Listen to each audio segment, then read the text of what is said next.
It's midnight. I'm Anita Wu, and you're watching Nightline. The top stories. Kapar plane crash. Bodies of victims recovered, brought to Klang Hospital for post-mortem.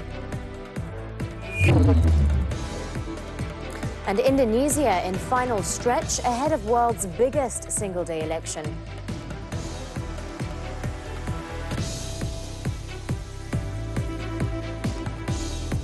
A headlining story. Indonesian authorities were making final preparations ahead of Wednesday's election, with around 25,000 police set to ensure security in a contest viewed as a test of democratic progress since the end of authoritarian rule 25 years ago. However, the candidates have been barred from conducting last-minute campaigns as the country entered a cooling-off period until voting day. Election officials have delivered ballot boxes and papers to far-flung regions, in some cases travelling hours by boat, helicopter or ox-drawn carts. The weather agency has issued warnings about the risk of extreme weather in West Java on polling day, while the Election Commission has postponed voting in 10 villages in the Karanganyar district in central Java due to flooding. The polls will open at 7 a.m. local time and close at 1 p.m.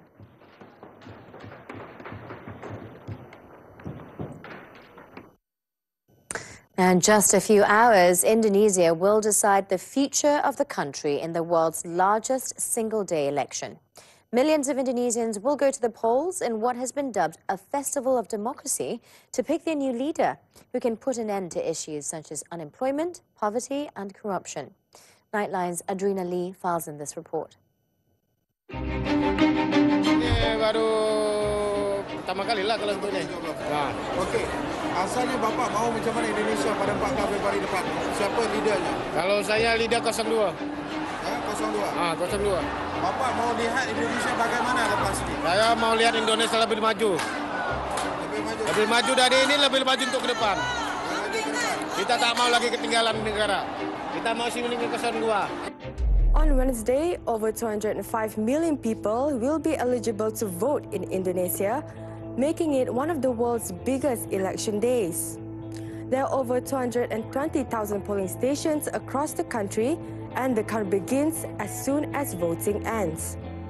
Every voter over the age of 17 will choose the next presidential and vice presidential candidates, as well as representatives at national, provincial, regional, regency and city levels.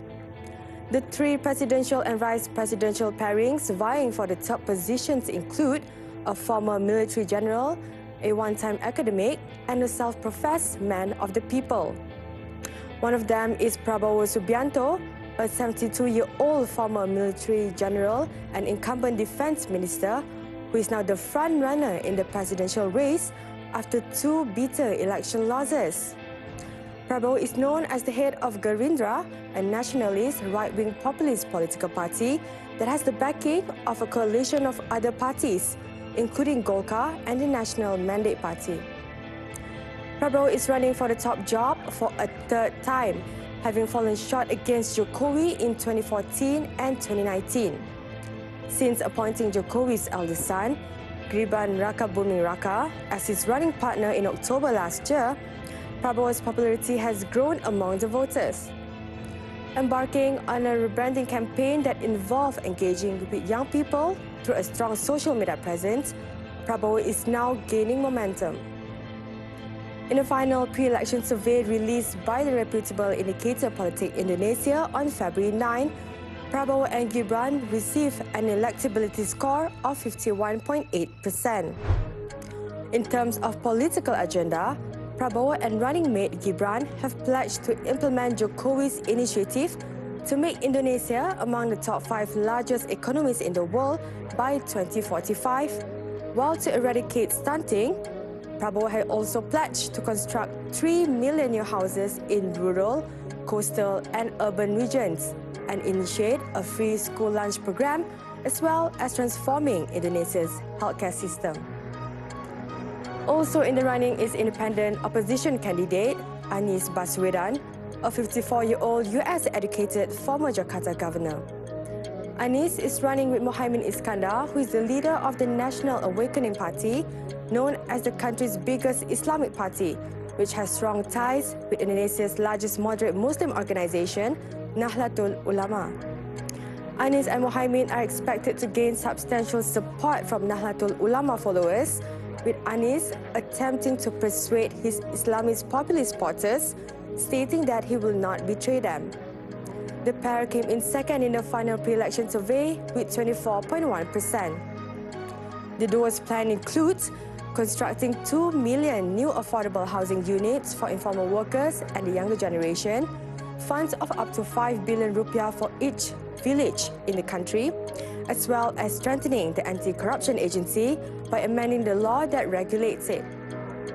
Another candidate, 55-year-old Ganjar Pranowo, is a former governor of Central Java and a member of the Indonesian Democratic Party of Struggle, the same party to which Jokowi has belonged as president.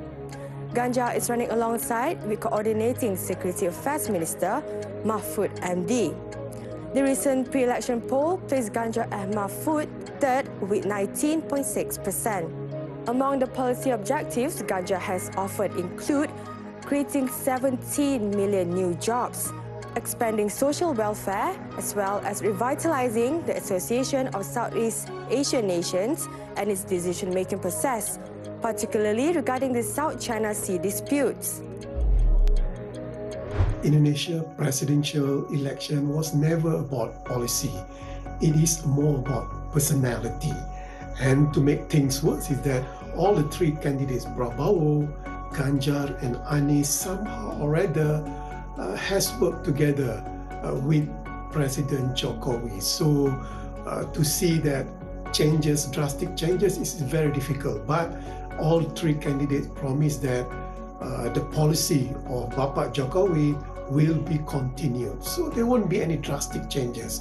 Whoever wins the presidential election has promised that he will tweak or change a little bit about the development of Nusantara project.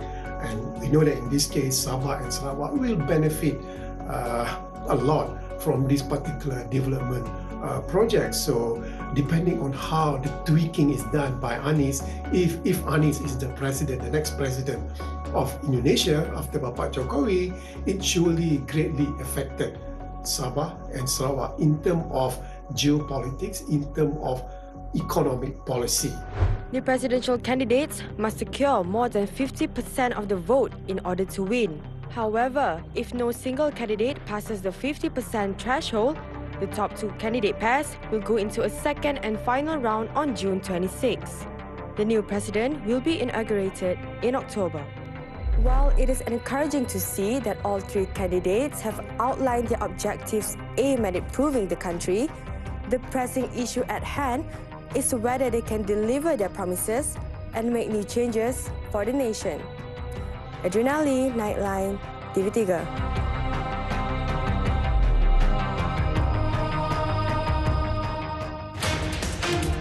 The Takaful industry brace for impact as we decode innovations, trends and game-changing insights that will redefine the approach to financial security.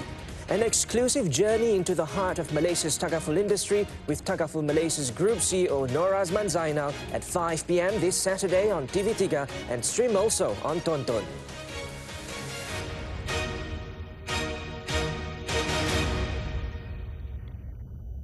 Still on Nightline. The pilot and co-pilot on board the light aircraft that crashed in an oil palm plantation at Kampung Tok Muda in Kapar, Selangor on Tuesday afternoon have been confirmed dead. The bodies of both victims were found in the aircraft cockpit, which was buried more than 2 meters deep in the ground. Selangor Police Chief Datuk Hussein Omar Khan said the victims in the 1:45 p.m. incident were identified as 30-year-old Daniel Yi Siang Kun and Roshan Singh Raina, aged 42, both Malaysians. The two bodies were recovered and transported out of the crash site in 2 separate police trucks at about 8:10 p.m. Both trucks with police escorts then arrived at the forensic unit of the Tunku Ampuan Rahimah Hospital in Klang at 8:45 p.m.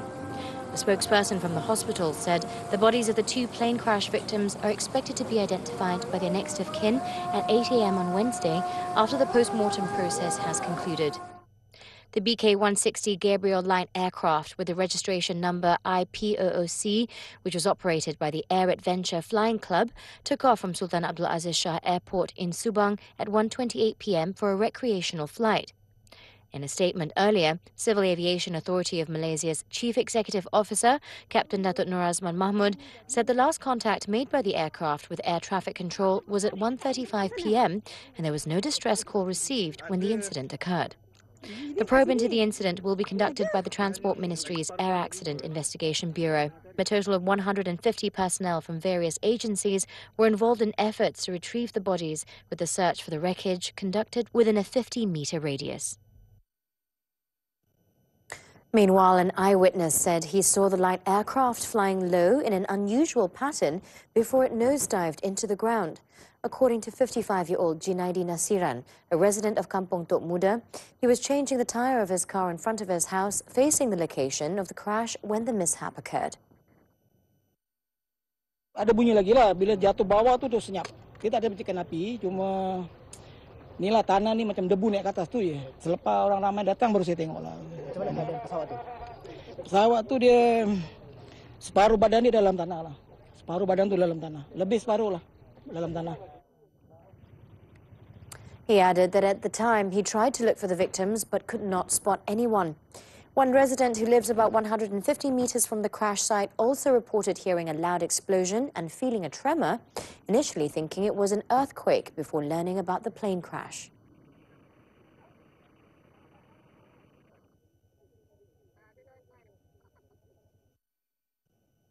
The Yang di-Pertuan Agong Sultan Ibrahim on Tuesday spent some time enjoying afternoon tea in the city with Prime Minister Datuk Seri Anwar Ibrahim.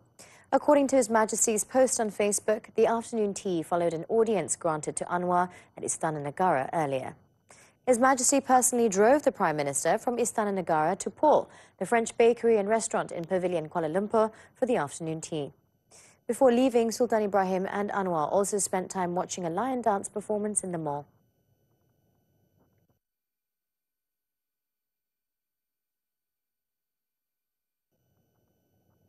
Civil servants will be assessed using a new Demerit Performance Evaluation System, or DEEP, starting this year. Chief Secretary to the Government, Tan Sri Muhammad Zuki Ali, said the implementation of the DEEP system has been agreed upon by the Public Service Department, JPA. Speaking when delivering his New Year address to civil servants in Putrajaya on Tuesday, Zuki said the new DEEP system will see civil servants starting off with 100 marks at the start of the year and would see the marks deducted if they fail to carry out their duties. Sebenarnya apa yang kita buat hari ini, hujung tahun, 3 hari sebelum tarikh tutup, barulah kita buat penilaian. 3 hari nak tutup. Kalau JPA kata, kalau tak buat lagi, pegawai ni tak naik gaji lah. Masa tu baru kita buat penilaian. Bayangkanlah dalam masa 3 hari tinggal, setahun punya kita tak ingat apa sumbangan dia, kita bagilah markah 95, 94. Tinggi dah tu. Tapi kita ubah sikit tahun ni. He added that the new evaluation system would provide a more fair assessment of an officer's performance and was not meant to penalise any party. On another matter, Zuki said the study on the new civil servants' retirement scheme is in its final stage and the outcome will be presented to Cabinet in the near future. The Kuala Lumpur Fire and Rescue Department has confirmed the fire that occurred at the Sri Sabah flats in Cheras on Sunday night was due to electrical wiring issues.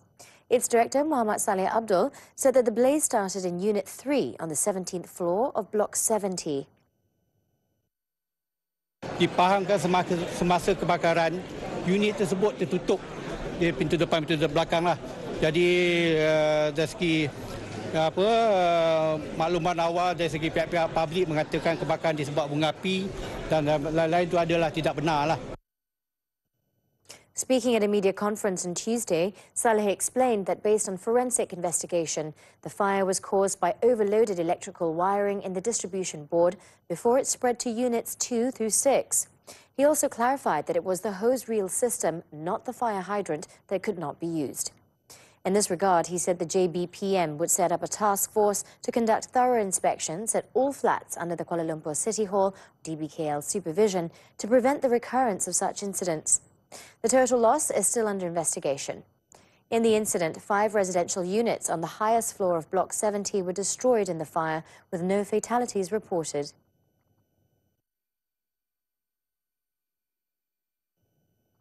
Meanwhile, all 16 victims from 5 families affected by the fire incident at the Sri Sabah flats will be relocated to transit homes at the Sri Johor flats in Cheras this Thursday.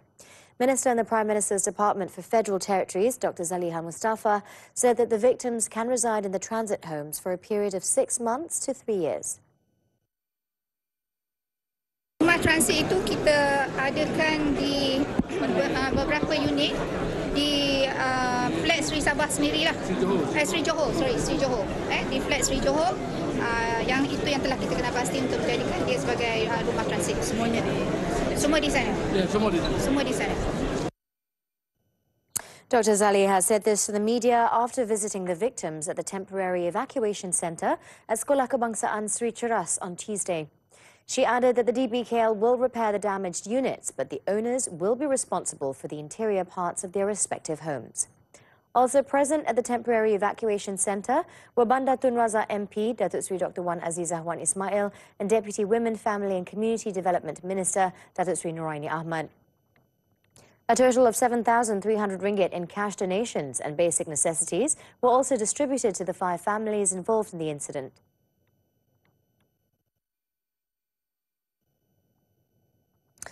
The Defence Ministry is studying a proposal to form a force of the future to strengthen the country's defence system. Its Minister, Datuk Seri Muhammad Khalid Nordin, said that the force would focus on non-traditional threats such as cybersecurity, digital threats and electromagnetic defence. Dan hari ini kita dapat lihat penggunaan secara meluas teknologi IT sebagainya, maka memang tak boleh nak dielakkan. Dia akan menjadi satu trend yang akan dilaksanakan oleh banyak tentera-tentera di tempat lain. Kita juga tak boleh ketinggalan dan terkebelakang. Maknanya satu hari nanti kita memang akan ambil anggota tentera yang memang pandai, hebat, yang boleh menjadi hacker sebagainya. Khalid said this at a press conference after attending the launch of the Defence White Paper Midterm Review at Wisma Perwira in Kuala Lumpur on Tuesday. He also said that many countries and major powers have already started giving serious attention to such aspects in warfare as well as national defence and security. This is because analysts have predicted that the battle for power will involve more sophisticated technology such as unmanned drones and digitally controlled assets. He added that the use of artificial intelligence, AI, big data and digitization should also be enhanced within the ministry and the armed forces.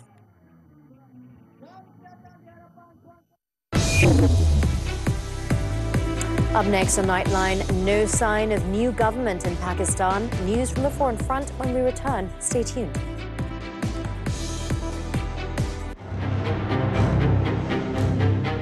Bagi saya kes ini sangat kejam dan tidak berhati buruk dan tidak beri kemanusiaan langsung. Berdasarkan pengakuan awal suspek, pada malam kejadian dia telah bertindak memukul anaknya dengan tali pinggang yang biasa digunakan oleh tentera. Memang sedih sebabnya kanak-kanak 9 tahun diperlakukan kejam macam tu kan. Betul ke bapak ni sampai pijak macam tu? Money Matters is back with a new season.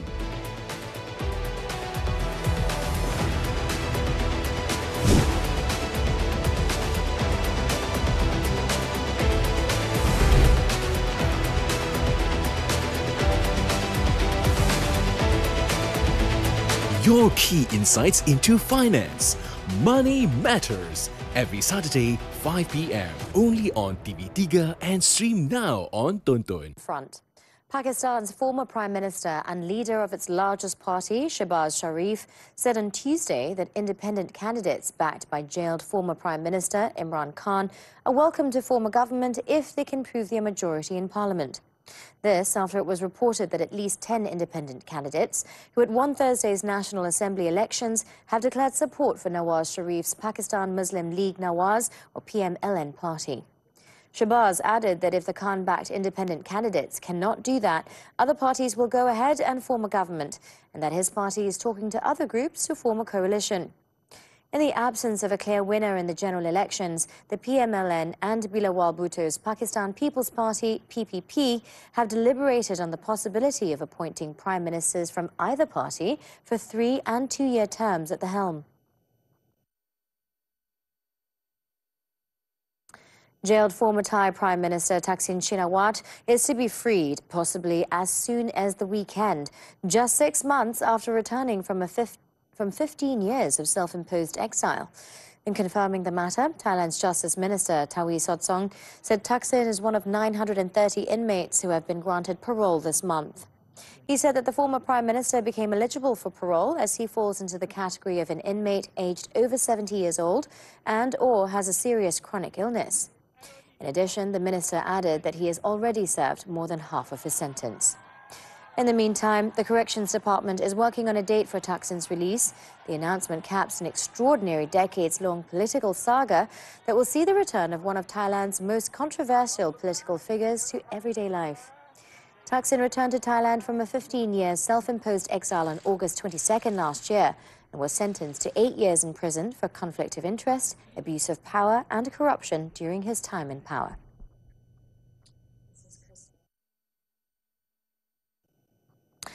Indian security forces fired tear gas on Tuesday to stop thousands of farmers from marching on to the capital, New Delhi, after talks of crop prices with the government failed.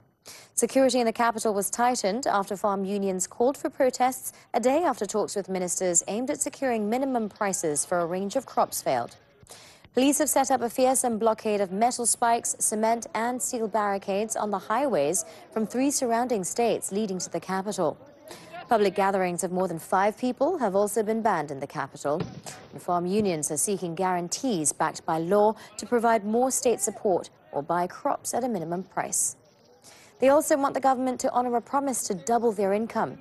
In 2020, dozens died in a year-long protest that ended only after ministers agreed to repeal controversial agriculture laws.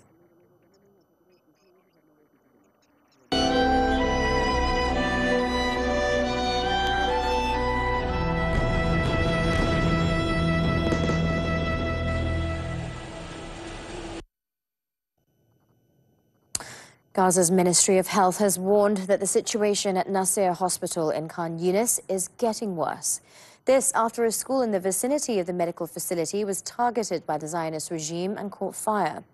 The ministry said the fire spread to the medical equipment store, which burned completely, as well as the medical supplies store, 80% of which was burnt.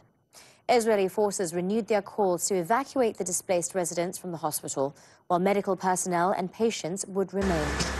However, the ministry said that the displaced people are being shot while they are leaving. In the meantime, the South African government has asked the International Court of Justice, ICJ, to consider whether Israel's plan to extend military operations in Rafah requires that the court uses its further imminent breach of the rights of Palestinians in Gaza. Israel's war in Gaza has so far killed 28,473 Palestinians, with a further 68,146 wounded.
Up next on Nightline, unprepared Sabah's AFC Cup run ends. Sports right after this breather. See you after the break.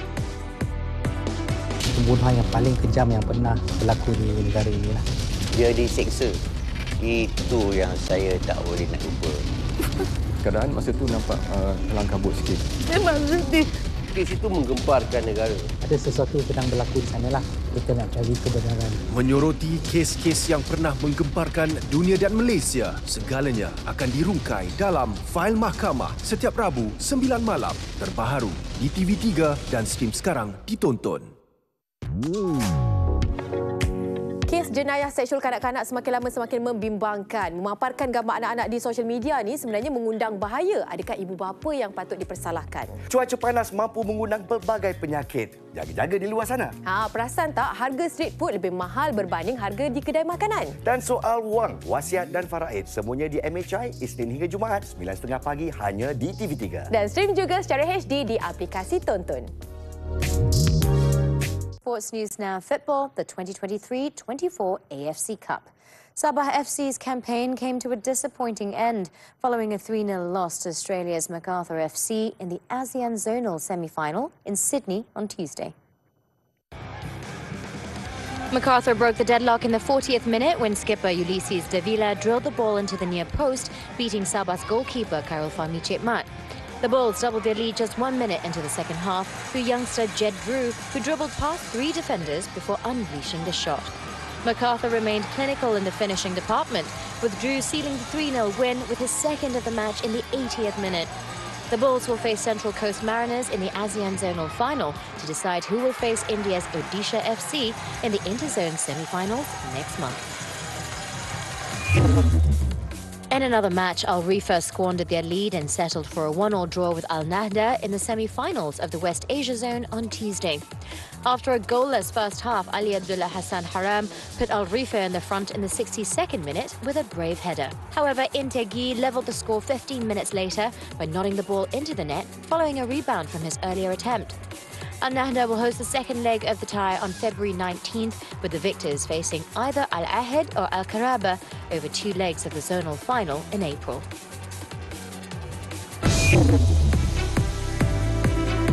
Up next on Nightline, 2 men nabbed with 5 kilograms of ganja. Don't go away.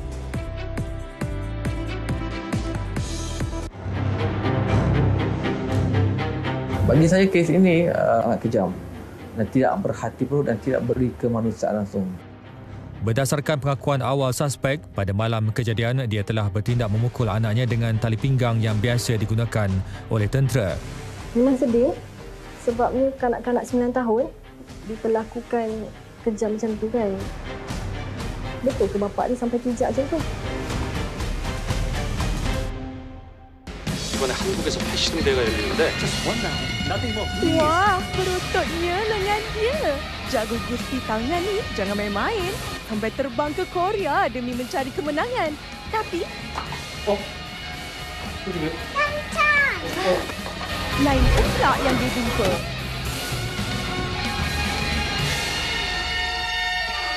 Champion Jumaat ini 10 malam di TV3 Cinema dan stream sekarang melalui Tonton. Welcome back. Still on Nightline. In Perak, search and rescue SAR operation to find 3 friends who went missing after fishing and swimming on Monday evening in Sungai Sempit, Segari near Pantai Remis ended after their bodies were found at 5:05 p.m. on Tuesday. The body of 16-year-old T. Eshwar Pillai, the third victim in the tragedy, was found floating 100 meters from where the victims were last seen. Perak Malaysian Fire and Rescue Department Director Sayani Saidan said the victim's body was found by the members of the SAR team after they implemented the figure 8 loop technique using a boat. Kita gunakan tadi 4 boat 4 boat kita all out, kita buat macam kita buat kita pusaran air. Figure 8 itu macam kita ni untuk supaya pusaran air itu akan jika ada mangsa di bawah tersangkut dengan lumpur ke apa, dia akan timbul.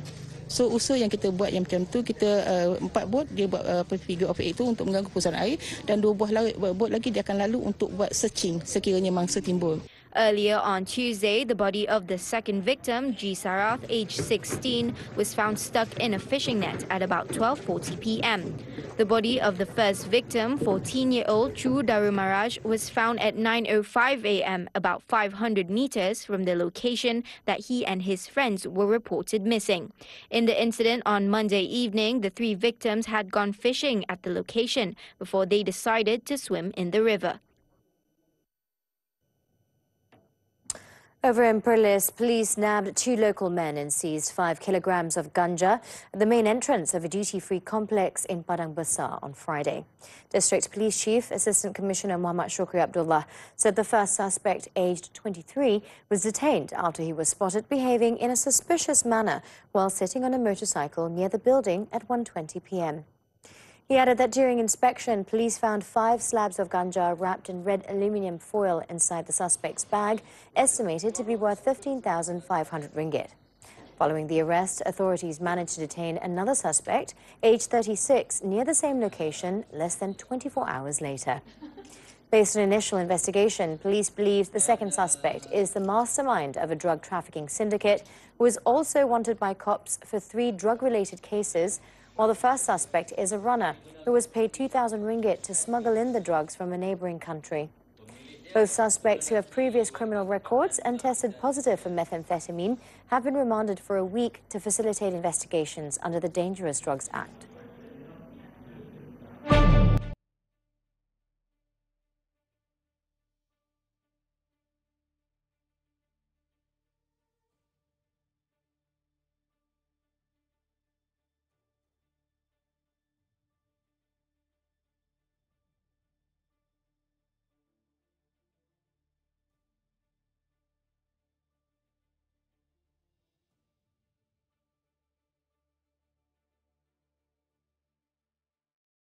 As we wrap up Nightline this time around, a bit of a festive mood. We take a look as thousands of drones in dragon formation illuminated and lit up the sky of Nanning and Chengdu cities to welcome the Chinese New Year.